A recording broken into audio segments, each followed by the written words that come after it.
জি বাংলার জনপ্রিয় ধারাবাহিক পরিণীতা। প্রত্যেক সপ্তাহ টিআরপি তালিকায় 1 নম্বরে রয়েছে এই ধারাবাহিক। একদিকে পারুলের কেরিয়ার, তো অন্যদিকে পরিবার।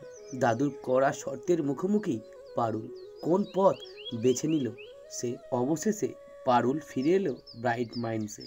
হ্যাঁ, ঘটনাচক্রে এই কলেজের প্রফেসররাই পারুলকে নিজে ফোন করে বলে কলেজে চলছে ইন্টার কলেজের প্রতিযোগিতা, তাই তাকে বিশেষ বিতর্কের প্রতিযোগিতার জন্য ফিরে আসতেই হবে। ডিবেটের দিন রায়ান ও শিরিনের পারুলকে দেখে অবাক। প্রতিযোগিতা জেতার মাধ্যমে পুনরায় কলেজে নিজের জায়গা ফিরে পেল পারুল। আর এই কলেজের প্রতিযোগিতায় উপস্থিত ছিলেন রায়ানের পরিবারও। তবে কলেজের এই পুরো বিষয়টা কেবল লক্ষ্য করেই কাটিয়ে দিল রায়ানের দাদু। অন্যদিকে আবার পারুলের কার্যকলাপে বারে বারে মুগ্ধ হচ্ছে রায়ান। প্রতিযোগিতায় পারুলের বক্তব্য শুনে রায়ানের মনে নানা ধরনের ভাবনা চিন্তা চলতে থাকে। আর এই সব কিছুর মাঝে দর্শকদের সামনে এসে গেছে মোড় ঘোরানো বিশেষ প্রোমো। এই প্রোমোতে দেখা যাচ্ছে রায়ানের দাদু পারুলকে বলছে, তুই ইউনিভার্সিটিতে ফিরে এসে আমায় অপমান করেছিস পারুল।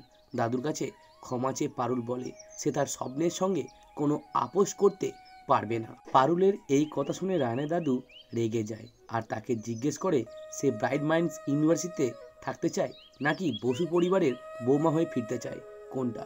এই সময় পারুল বলে যুগে যুগে সংসারের জন্য মেয়েরা কেরিয়ারকে বিসর্জন দিয়েছে, কিন্তু আজ আমি কেরিয়ারটাকেই বেছে নিলাম। তাহলে কি আর কোনোদিনও পারুলের ফেরা হবে না বসু পরিবারে? তো বন্ধুরা, পারুল কি ঠিক করেছে?